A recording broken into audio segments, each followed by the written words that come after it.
Divaha, from the sky. Chutam, fallen. Eva, like. Amaram, demigod. Pranemuhu, bowed down. Introductory description of how the conversation starts.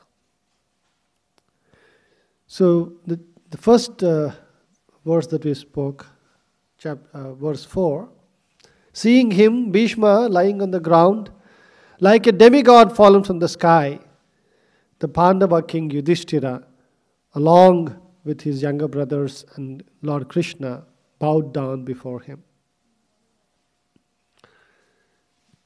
A few interesting things over here.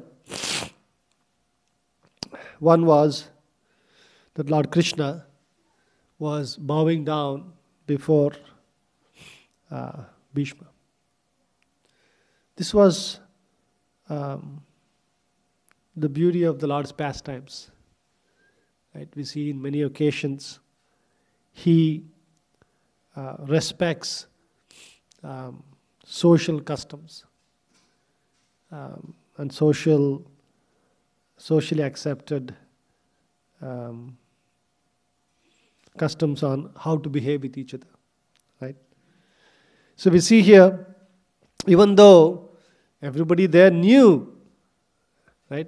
It is not like in when the Lord is doing his leelas in Vrindavana, the people who are participating, the cowherd boys and girls, and the other gopas and the gopis, they don't even know that the Lord is the Supreme Lord. Right? They are basically behaving, they don't know. I mean, their Yoga Maya covers their intelligence, and they act on that platform. But here, they all knew that this is the Supreme Personality of God. Jai Krishna Bolana. And even then, the Lord would behave in a human way, that when they are in front of elders, like Bhishma, they all offered respects. And Yudhishthira Maharaj was sort of leading the party, and he offered respect. And Krishna, just like the other younger brothers, and he was a younger cousin, he also offered his respect. Right? So that was the beauty of Lord's leelas over here in this particular description. And he behaved like a human. That's also important, because there's a difference between how the demigods would behave and how humans would behave, and what is socially acceptable and what is not, and what is exhibited. For example, when the Lord is fighting some demons, right? He was sweating, and there was a little bit of sweat on his forehead, right? We hear descriptions like that. That's a typical human behavior, right? In the sense it's a human characteristic. The demigods don't sweat. It is given in the Puranas and different description. In fact, there is one particular conversation. Many of you would have heard story of Nala and Damayanti, right? So Damayanti was a highly qualified woman, and even the demigods were vying for her. And so 3 demigods appeared looking like Nala, and she had to differentiate between Nala and the demigods, the real Nala and the demigods.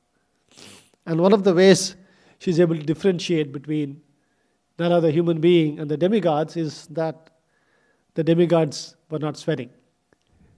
And so she said, these people are not sweating, so they are not human beings. So it is said that in the higher planetary systems, the level of pleasure and happiness is very, very high. And that's very apt to discuss the next part of text 5, which talks about spiritual achievements. Right? Srila Prabhupada says the rishis are those who have attained perfection by spiritual achievements. So before we talk about spiritual achievements, let's spend a little bit time in contrasting it with material achievements. So attaining a heavenly body, getting elevated to heavenly kingdoms, is it spiritual or material? Material achievements. So why is it material?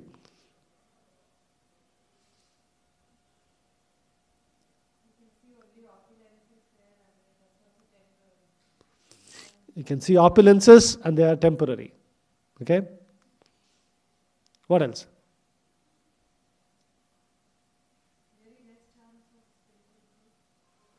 Very less chance spiritual growth. I mean, actually, the fundamental thing, if you think about it, anything that is really true, anything that is eternal,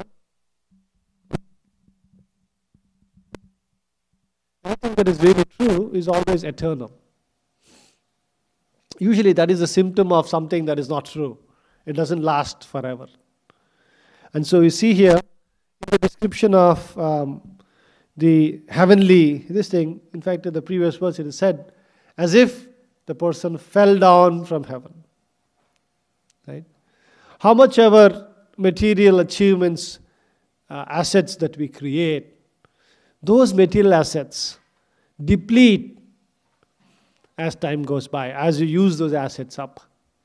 Right? Those material assets deplete. So it is described how people who are living in heavenly planets, they would have accumulated certain level of tapasya and good karma to be able to afford to live in a very highly sophisticated society. Right? Now, they usually don't have the afflictions of weather and summer heat and this and suffering due to adi daivik, adi bhautik. Lot of those sufferings are very attenuated. We do hear about fights and the demons sometimes go and take over their kingdoms and all that. So those things do happen, but they are few and far in between compared to the continuous standard of very high material enjoyment. Right? But that is temporary in nature. No. Shine punyam martyalokam taranti. Right? It's almost like in the modern world, so we try to create a little bit of copies of that heavenly kingdoms in our very, very broken martyaloka. Right? People try to create this very short period of time and very short these things. Especially in the Western world, they try to mask all the difficulties of this world, right? We don't usually see, unlike in India and other places where you see people taking out, in dead bodies in ceremonies and all that, and you see a lot of this inabilities of this Martyaloka very easily. They try to mask that so much over here. In fact, usually people don't even see old people too much. Right? All the even the hospitals nowadays, they make them look like 5-star hotels, and people are suffering inside there, but it looks like a nice this thing.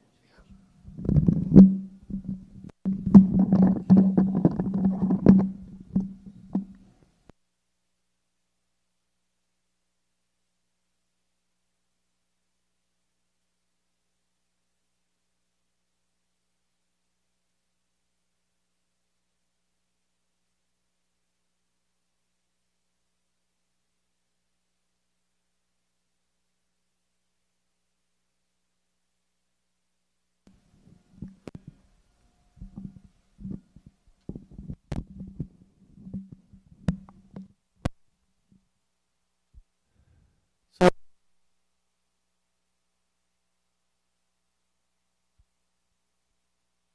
that was a depleted battery. This is red.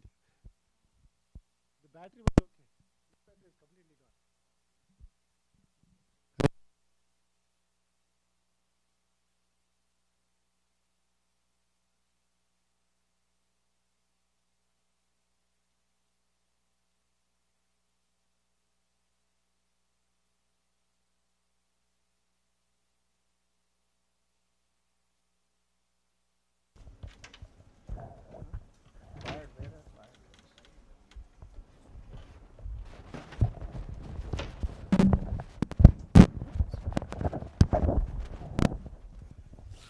So, uh, see that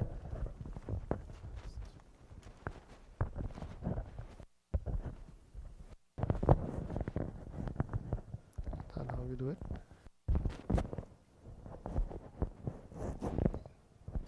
Hare Krishna. Hare Krishna.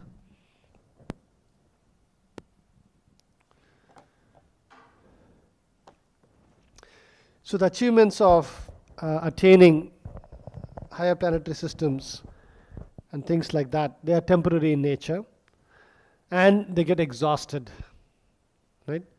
And when they get exhausted, you're sent back to the material world to go and re-earn your credits. And so it's like, even though the time scale looks so big, for a spiritualist, it's not a very attractive option because it's temporary.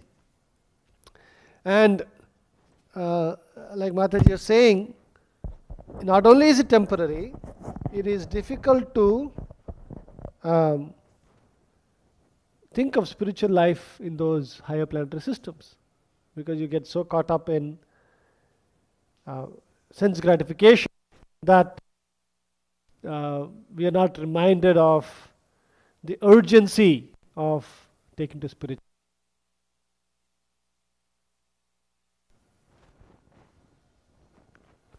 The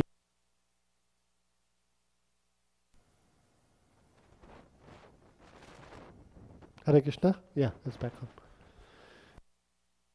on. It stopped again. Said that devotees should not aspire these material achievements which are very temporary in nature. So let us contrast that with spiritual achievement. There's a talk about the different kind of rishis. Tatra Brahma Rishayaha Sarve Deva Rishayascha Sattama Raja Rishayascha Tatrasan. So there are three: Brahma Rishayaha, Deva Rishayaha and Raja Rishayaha. So which do you think is the highest of these rishis? Anybody knows? Huh? Brahma Rishis. Why is that? Just because it came first? Huh? No, not exactly. So these are more of designations. In the description of Vishwamitra, everybody knows the story of Vishwamitra. He used to be king before, right? And he has a fight with Vashishta and Muni. And he says that by doing severe tapasya, I am going to attain a level higher than Vashishta.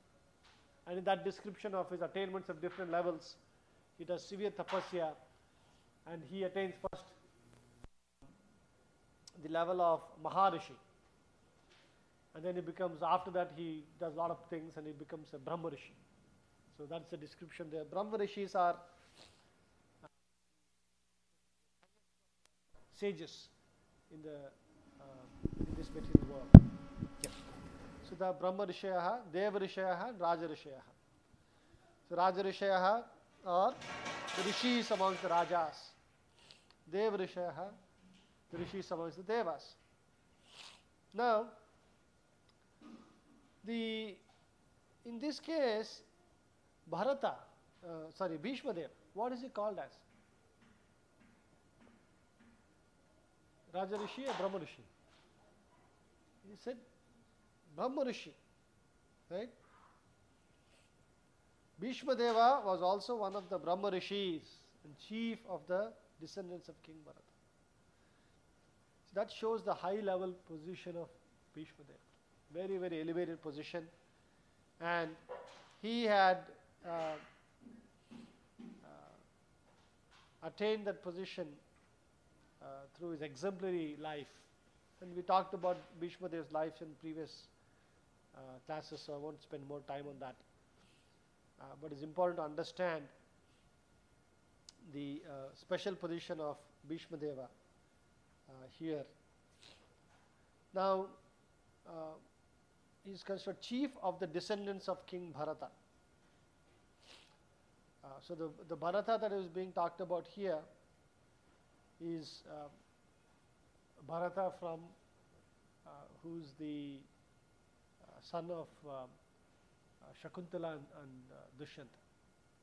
Because there are different Bharatas in the Puranas. So this Bharata, who was the son of Shakuntala and Dushyanta, is considered as the whole Varsha, the whole planet is called against him. He was a very exemplary king, and his life is his lineage, or the kings in his line called Bharata Varshas, and Bhishma is considered as the chief of the descendants there. So we see here this talk about spiritual achievements as contrasted to material achievements. So let us think about three important aspects about spiritual achievements. Right? One of them we just talked about. They are different from material achievements in the way that they don't deplete. Right? Think about it. If you have an asset, you keep increasing into the asset, it increases, but it never depletes. Right? Who wouldn't want to have an asset like that? How much ever you draw from it, it remains the same. So that is the beauty of spiritual assets that we accumulate. They never deplete. They remain constant. Now, the other thing about spiritual assets is, let us talk about how do you achieve spiritual assets. Right? Can somebody give some examples of how you achieve spiritual assets?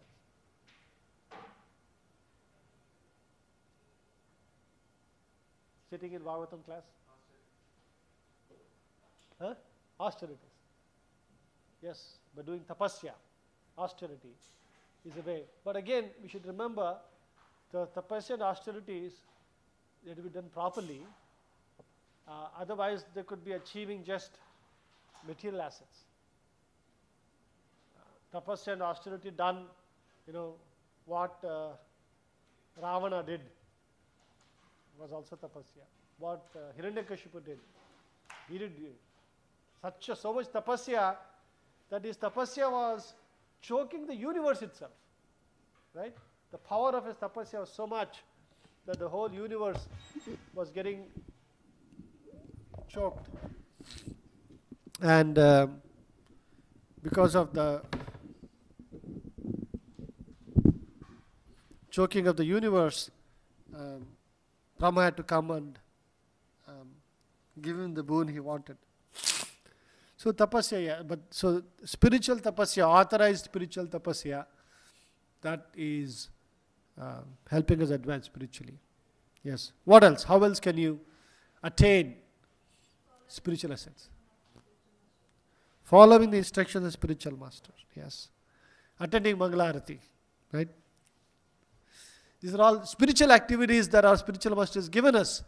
And these are all things that add spiritual assets to us. See, but one important aspect about spiritual assets is, initially, in the beginning, it is things like this, right? Sadhana bhakti. We are told to follow certain regulated forms of sadhana, and we follow that, and that is our pathway to making advancement and gathering spiritual assets.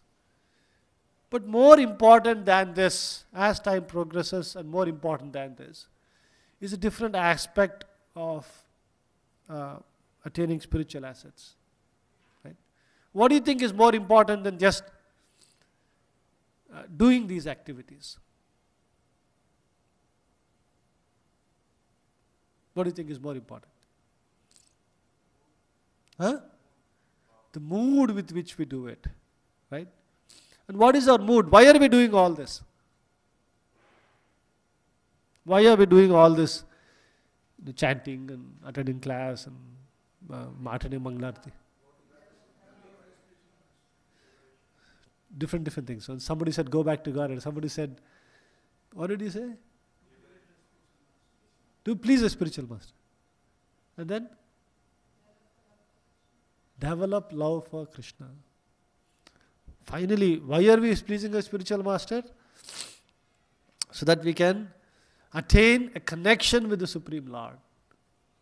See, the ultimate thing in all of this is not a mechanical doing things, is are we developing attachment and attraction for the Supreme Lord, and are we building a relationship with Him?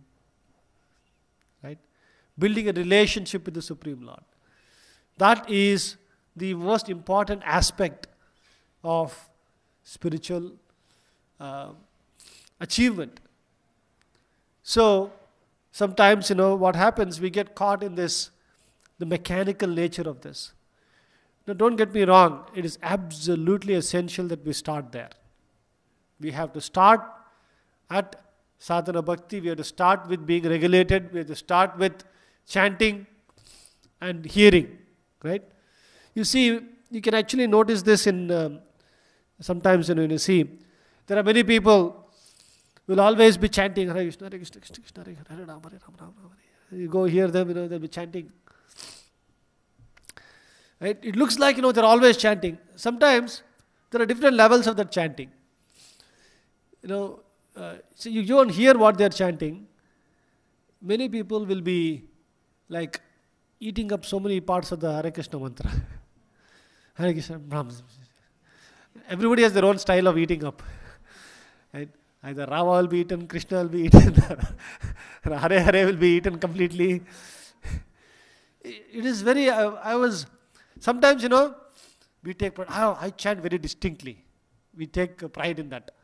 And when you see people who are not even chanting distinctly, you'll say, oh, I'm better than that. Right? Have you noticed this? Many people, they cannot even chant the Hare Krishna mantra. They're sincerely trying. They are spending all the hours and doing this, but you will see that because of their inattentiveness, they cannot even chant the 16 syllables properly.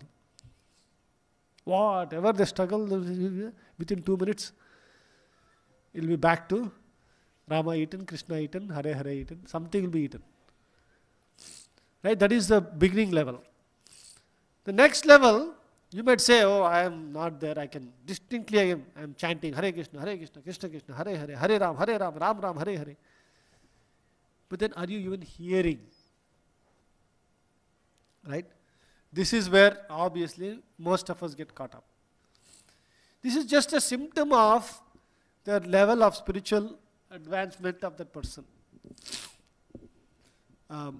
Again, in order to attentively hear Hare Krishna mantra, we have to have the proper mood of servitude to Nama Prabhu.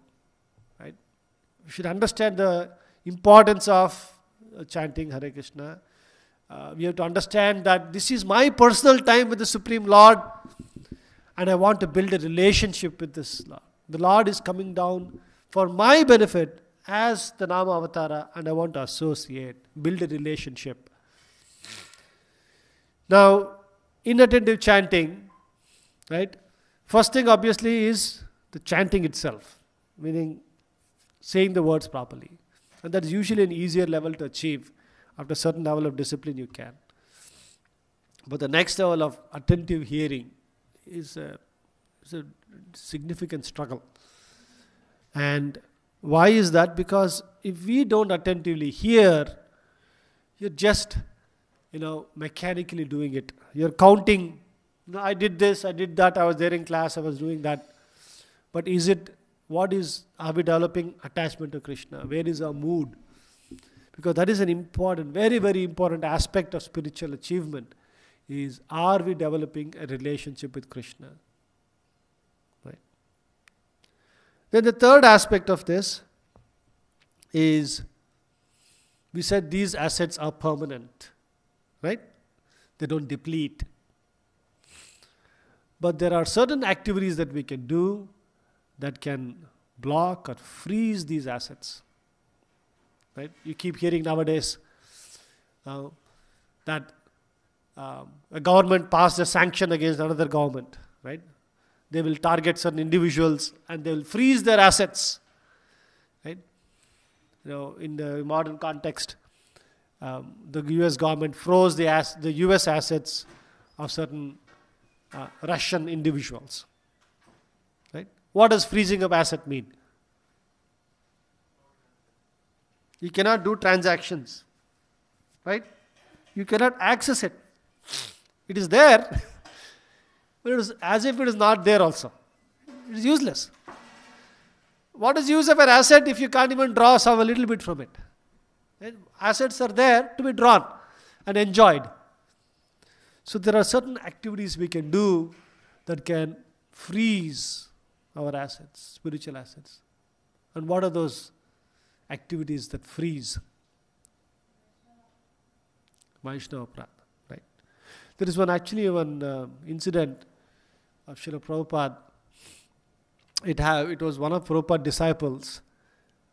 He was this big Sanskrit scholar. His name was Nitai. So this Nitai,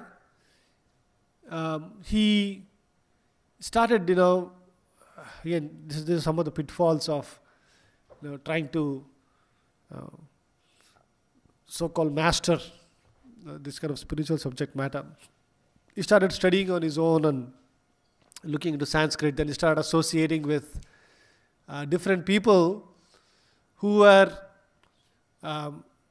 talking about how Bhakti Siddhanta Saraswati Thakur Maharaj, they were saying that he is a Apasiddhanta, that he is not in the parampara, he is not practicing properly and all that. Because there is this concept of, if you see our parampara system, it is more of a Siksha Guru parampara, not a Diksha Guru parampara. Right? And so there's a whole school of people who say that Bhakti Saraswati Thakur Maharaj is like this, is like that, and very offensive to the spiritual master of our spiritual master. And not only did he go associate with them and hear about those offenses, but he started talking about those offenses to devotees. When Prabhupada heard this, Prabhupada said, this Nitai, he will not attain prema for, I think he said, 700 lives? 700 births or something like that, Prabhupada said. So, he is chanting. He is also part of the Madhva Gaudiya Parampara. It's not that, even now actually you can go Google, you'll find his websites and he'll talk about, big Siddhanta and big lectures and all that. But he offended his spiritual master by talking bad about his spiritual master.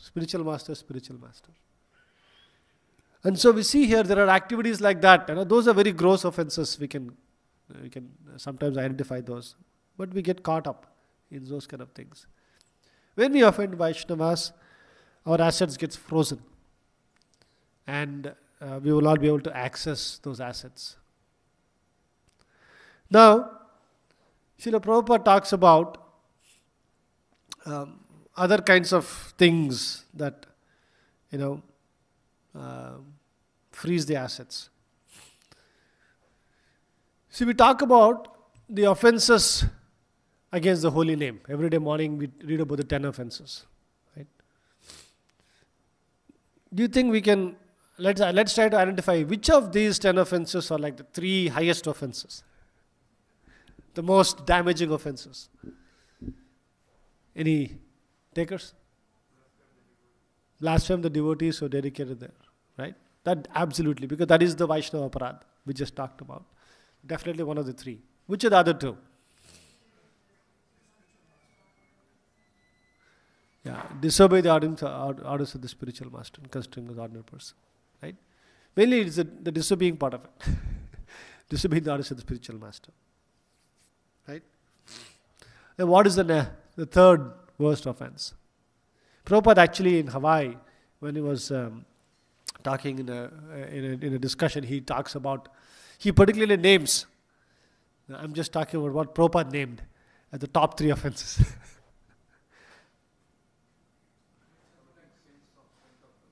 Yes, committing sinful activities on the strength of the holy name. Prabhupada said that's a very bad, very, very bad offense. See, these are 3 offenses we should be very, very, very careful about. The third one is also important. See, sometimes what happens, especially people who are beginning, they'll start becoming complacent. Oh, chanting Hare Krishna is so powerful. It's this thing. One small thing I'm doing here, one small sinful activity, that one, it's okay. I'm chanting, it'll become all right. Consciously chanting, thinking that chanting will counteract the sinful activities is very, very offensive towards the holy name. And it can very much thwart our spiritual advancement, and it can freeze our spiritual assets so that we won't be able to draw from it. So, though we say that the spiritual assets are permanent, we have to be careful about how we act.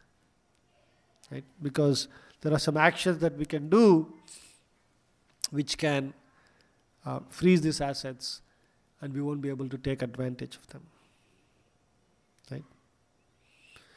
Now, it is important for us to understand that all of these activities we are doing are to develop love for the Lord, right? Develop a relationship with Him. So, sometimes people wonder, how do I develop that relationship? Is it something that I'll wait, I'll keep, acting spiritually, keep practicing sadhana and all that, and suddenly someday I'm going to wake up with a feeling of intense love for the Lord?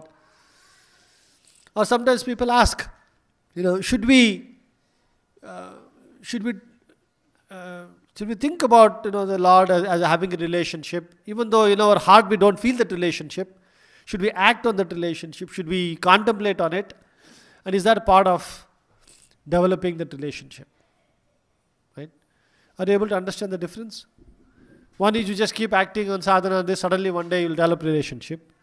Other is, have that feeling, even though our heart is not pure, even though we don't think about it all the time, develop that feeling and attachment for the Lord and thinking of it. Right? What do you think we should do? The second one. Right? This is important for us because, see, it is important for us so that these activities don't become mechanical. See, Prabhupada many times used to say, you keep acting, and that relationship with the Lord, and eventually it will become pure. And it will become, that relationship will become awakened and becomes reality. But we have to think about the Lord. We have to put conscious effort to remember the Lord, to think about Him in our activities. See, we get caught up in our different services and work and this and that, responsibilities and so many things, and we completely forget to remember the Lord in this whole process. It is important for us to make conscious efforts to remember the Lord. It's very, very important. So that's why, sometimes one of the things we do is, before starting any service or a phone call or something, we try to chant the names of the Lord. Right? It's an opportunity to remember. In fact, if you think about, for the Brahmanas, those who have taken Brahmana Diksha, the whole aspect of Trisandhya, 3 times a day, we are doing Sandhya Vandana, we are chanting the Brahminical initiation mantras, is to consciously remember the Lord, throughout the day.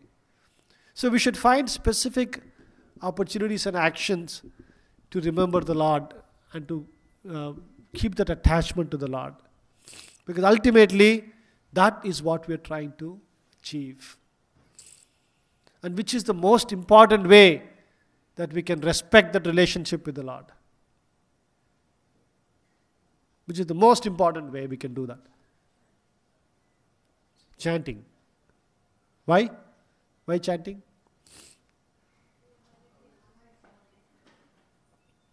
You're directly associating. What is that? Nama is not different than somebody else said something. No, all of the above, right? It is the most, because it is, first of all, it is the Yuga Dharma for us. And we are putting aside 1.5 to 2, almost 2 hours of quality time in our lives for being with the Lord. And the way to be truly be with the Lord and respect that is to attentively hear. Right? It is a constant struggle. It is not at all easy. Its mind keeps going everywhere. But it is important that we do that. See, but there are some tactical things we can do to prevent inattentive chanting becoming a habit. With most of us, the problem is inattentive chanting becomes a habit. Right? Even for the people who are not even able to chant properly, right? I said the problem is they're not able to pronounce properly. Most of them, I have noticed that it begins with, they'll be chanting all the time, right? You'll see chanting bag always in their hands. They'll be talking to people. How are you doing this thing? This, Hare Krishna, Hare Krishna, Hare Krishna. If you get into that habit, they will go for a walk. While they're walking, they'll be chanting. Then they'll be looking at people, talking at people, and then Hare Krishna, Hare Krishna, going on. When you do things like that, what happens? You are making a habit of inattentive chanting. And your mind-body system gets trained. And then chanting comes, this is the time to be looking around, talking to people, and thinking of things, planning, whatever you want. Jai Krishna Ram ki jai, Nitai Gauranga ki jai, Srinivas Govinda ki jai, Prahlad Nrsimhadev ki jai. It's a development of a habit, and a wrong habit develops. So we have to be very, very careful of doing some proactive things to prevent this from happening. Right? Try to make sure that you're not disturbed during chanting time. Let's say something does come up and a very urgent thing. Keep aside chanting, do that urgent thing, then come back and say, I'm going to now sit attentively and chant.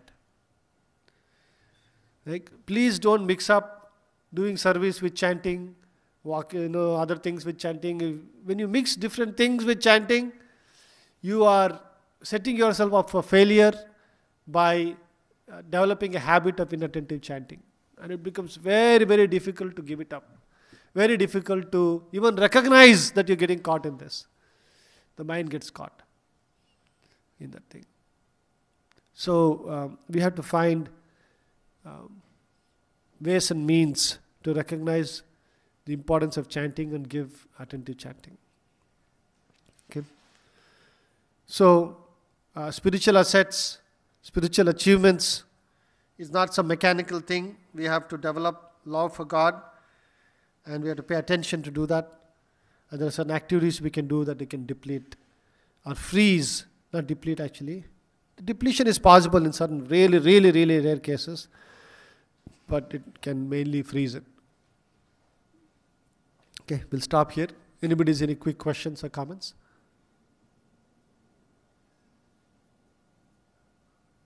Yes. Yeah.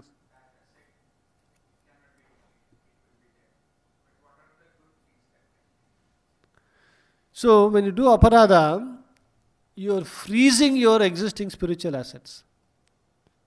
It's not that you're creating some additional this thing. You're literally as good as you don't have them. Right? But if you do really, really bad offenses, there are very rare situations where it said that it can actually destroy your spiritual assets. You can lose them. Because the nature of spiritual assets is it's usually permanent.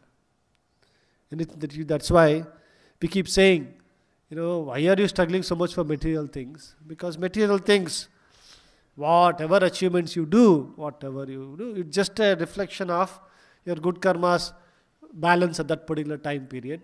And as you keep drawing on your good karma goes away. Spiritual assets, it is not that there is like in karma we say there's good karma and bad karma, right? There isn't anything, at least that I've read and come across, where there is good spiritual assets and negative spiritual assets. It is more of, you have spiritual assets. First of all, are you using the most effective method of keep increasing them? Right?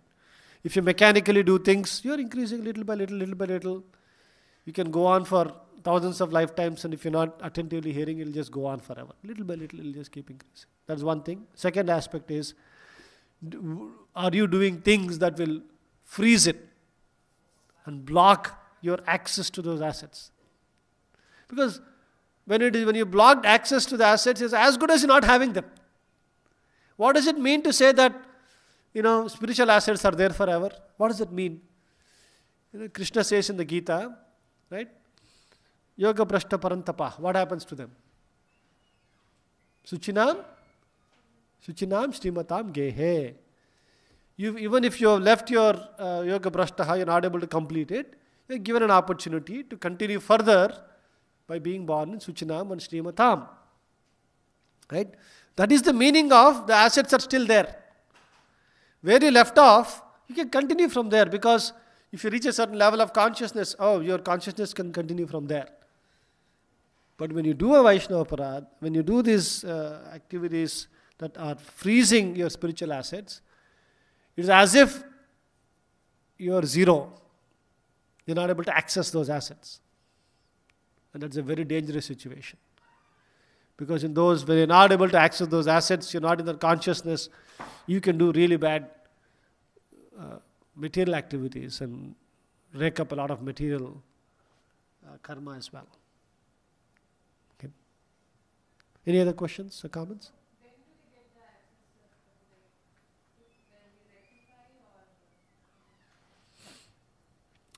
What is the means of rectification? For example, a Vaishnava Parad. Forgiveness, right? That is the important thing.